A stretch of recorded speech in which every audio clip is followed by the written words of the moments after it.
Alright, hear me out. I need help because I've officially became broke. Not the cringe type, haha, I'm broke, but I just ordered a $10 bubble tea.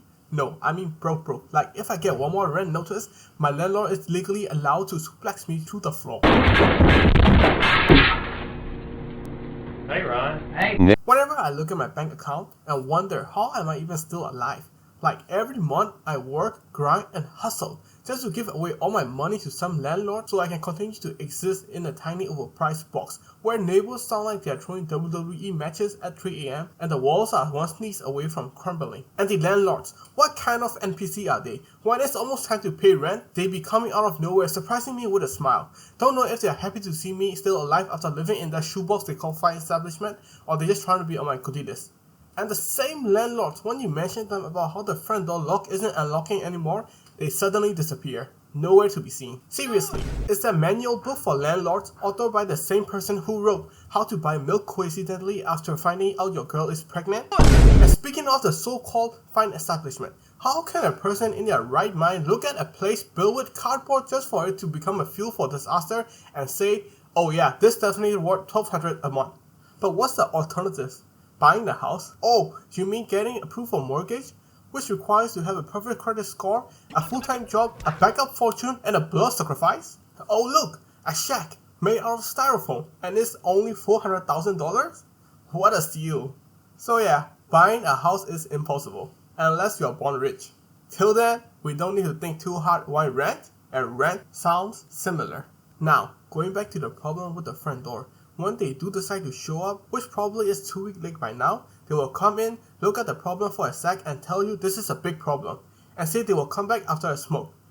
I don't know how long smoking usually takes, but it took my landlord another week to come back and actually fix the problem. When it comes down to the actual fix, it is a whole study of its own. The landlord special are truly mind-blowing, must be part of the manual too. Because after you see how they fix problems, you will want to reach for the nearest pistol and clean the trigger while you find out if there is any rust on the barrel using your mouth.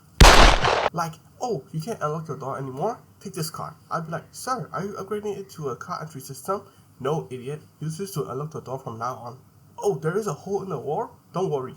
Grab a piece of paper and paint over it. Gone. Oh, the heater ain't working anymore? Here, take this. It gives you the light and has a built-in heating system. No need to pay extra. I'll be like, but sir, this is a candle.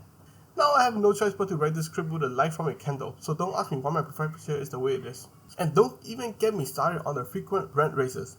Sir, what changed? Did you build a swimming pool? At a free buffet? No, nothing changed, but for some reason the rent just magically goes up. Worse is when these landlords mofos be wearing their best clothes strapped with the fully iced out watch in their Lamborghini Bugatti car just to drive to an apartment of a single mother with 3 child and cry to her about how he will have to raise the rent by 78%. And when you ask why, they've been taking their landlord manual out and flipping 2 pages just to point out the word inflation. And when did the word inflation become a cheat code? Like in GTA where you could type in a code to show your dominance on the NPCs. Really, somebody need to fact check that word and hopefully the government. And after they are done talking, they be walking out like they did something.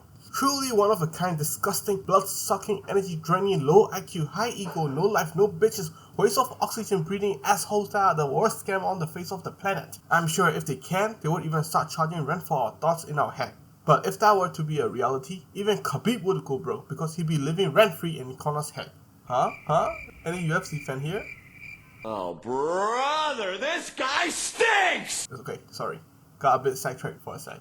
But yeah, this is my situation. Due to the rise of rent, additional to the political, economical, environmental state of Elon Musk and Mark Zuckerberg love story, I have no money. But I'll be lying if I say I'm 100% broke. Because not long ago, I was able to save up a bit of money, so I put half of it on this stock, which I'm sure will save me from poverty. But so far, it has only gone down in value, but I'm not too worried because with the rest of the money, I bought it again. As the professionals say, buy low and wait for high. I don't know how long this will take to go high again, but compared to other meme coins, this one seemed a lot more promising. So I say, let it sit for a century. Unfortunately, till then I had to figure out something to pay for my rent. So I sat down and thought, how do I escape from this nightmare? And then it hit me. YouTube.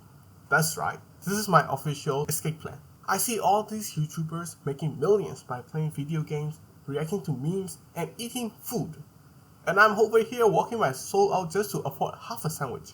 It's time to change. I'm about to grind so hard that YouTube won't even have a choice but to throw money at me. I'll react to anything. I'll laugh at memes, scream at horror things. Heck, I'll even review water if it gets me out of poverty. Yes, this one has a moist aftertaste. 9 out of 10. With hyping again. But until then, I'm fighting for my life out here. If you don't subscribe, I might have to start selling my socks on the internet. And trust me, nobody wants that.